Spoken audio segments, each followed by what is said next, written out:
Welcome back. Double engine సర్కార్తో double digit growth సాధించాలన్నదే కూటమి లక్ష్యమన్నారు ఏపీ సీఎం చంద్రబాబు.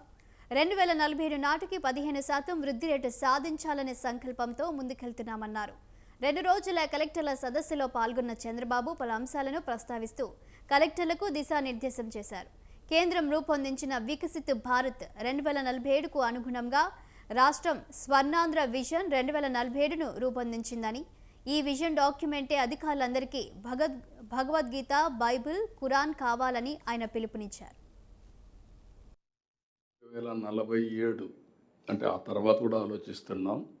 ఒక ఎకో సిస్టమ్ క్రియేట్ చేయాలి. ఇండియా నెంబర్ 1 కావాలి. ప్రధానమంత్రి నరేంద్ర మోడీ గారు వచ్చిన తర్వాత 11వ ఆర్థిక వ్యవస్థ 4వ అతిపెద్ద ఆర్థిక వ్యవస్థగా తయారైంది. ఒకప్పుడు అమెరికా అంటే భూతం కింద చూసేవాళ్ళం, పెద్ద బ్రదర్ అని. ఇప్పుడు అమెరికా కూడా మనతోనే సమానంగా చూస్తున్నాం. ఇచ్చిపుచ్చుకునే ధోరణికి వచ్చాం. ఒక నిర్దిష్టమైన ఆలోచనతో మనం ముందుకు పోతే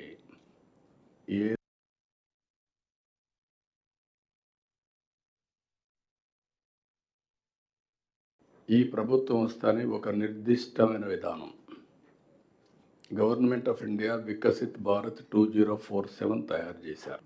మనం వచ్చిన తర్వాత స్వర్ణాంధ్రప్రదేశ్ 2047 తయారు చేశాం.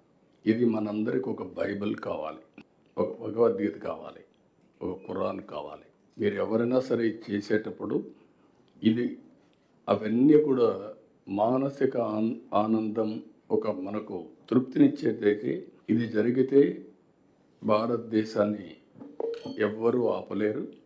ప్రపంచంలో నెంబర్ 1గా తయారవుతుంది. అందులో తెలుగు రాష్ట్రం మనం అగ్రస్థానంలో ఉండాలని నా ఆలోచన. పొలిటికల్ గవర్నెన్స్ అన్నాం కాబట్టి ఇక్కడ ఎన్డీఏ గవర్నమెంట్ ఉంది, కేంద్రంలో కూడా ఎన్డీఏ గవర్నమెంట్ ఉంది. డబుల్ ఇంజన్ సర్కార్, డబుల్ డిజిట్ గ్రోత్. ఈరోజు మీరు చూస్తే హైయెస్ట్ గ్రోత్ రేట్ 10.5% ఫస్ట్ క్వార్టర్లో వచ్చాం. కానీ మన ఎయిమ్ అయితే ఇంకా ఎక్కువ ఉంది, హై ఉంది. అదే సమయంలో లాస్ట్ ఇయర్ 12% గ్రో అయ్యాం. 2047 వరకు 15% గ్రో కావాలని మన ఆలోచన. 7.5%కి 15% డిఫరెన్స్ మీరు చూస్తే 4.5 times CAGR. మామూలుగా గ్రో అయితే మీరు ఒక 10 లక్షల రూపాయలు పర్ క్యాపిటల్ ఇన్కమ్ వస్తే, అదే మీరు 15% గ్రో అయితే 45 lakhs వస్తుంది.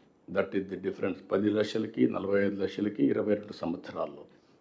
ఈ ప్రభుత్వం వస్తానే ఒక నిర్దిష్టమైన విధానం government of India Viksit Bharat 2047 తయారు చేశారు. మనం వచ్చిన తర్వాత స్వర్ణాంధ్రప్రదేశ్ 2047 తయారు చేశాం. ఇది మనందరికి ఒక బైబిల్ కావాలి, ఒక భగవద్గీత కావాలి, ఒక ఖురాన్ కావాలి. మీరు ఎవరైనా సరే చేసేటప్పుడు ఇది అవన్నీ కూడా మానసిక ఆనందం, ఒక మనకు తృప్తినిచ్చేదైతే ఇది